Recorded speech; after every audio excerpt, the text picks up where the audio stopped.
5টা বাজে আইসে লাইনে দাঁড়াইছি, এখন পর্যন্ত তেল দেওয়া হচ্ছে না। এখন বলতেছে কাগজপাতি দেবে, কাগজপাতি চায়, হেলমেট চায়, এখন পর্যন্ত তেল দেওয়া শুরু করে নাই। আমরা রাস্তা অবরোধ করে বসে আছি, এই এখন তেল দেওয়া শুরু করছে। 8টার পর তেল দেওয়া শুরু হইব, 8টার পর 1 ঘন্টা তেল দেওয়া হইব।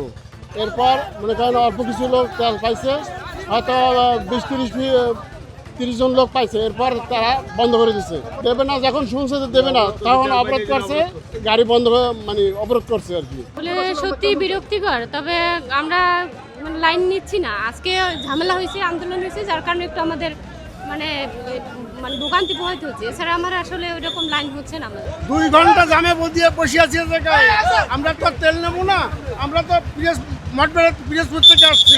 করে মনে করেন যাত্রীরও সমস্যা, আমাদেরও সমস্যা। এই সকাল মনে করেন 2-2.5 ঘন্টা ধরে বসে আছি এখানে। পাম্পে তেল নেওয়ার কারণে, তেল সংকটের কারণে ওই যে জাম পড়ছে, তার জন্য আমরা পায়ে হেঁটে আসছি। গাড়ি ভাড়া ওই যে আমরা পুরো ফুল ভাড়া, যেখানে যাবো সে ভাড়া দিয়ে আইসা তারপর এখানে নামিয়ে হাইটে যাই, আবার পরবর্তী স্টেশনে যাওয়া লাগতেছে। 4,500 লিটার আমাদের নির্বাহী কর্মকর্তা সে বইয়ে মিটিং করিয়া এসিল্যান্ড উপজেলার ইতি নিয়ে আমারে নিয়ে মিটিং করছে যে আপনি 2 ঘন্টা তেল দেবেন। সরকারি যত কর্মচারী আছে তাদেরকে 1 ঘন্টা, 4টে হইতে 5টা, এই 5টা হইতে 6টা, আর সকালে 8টা হইতে 9টা ট্রাক অফিসার দাঁড়ানো থাকবে।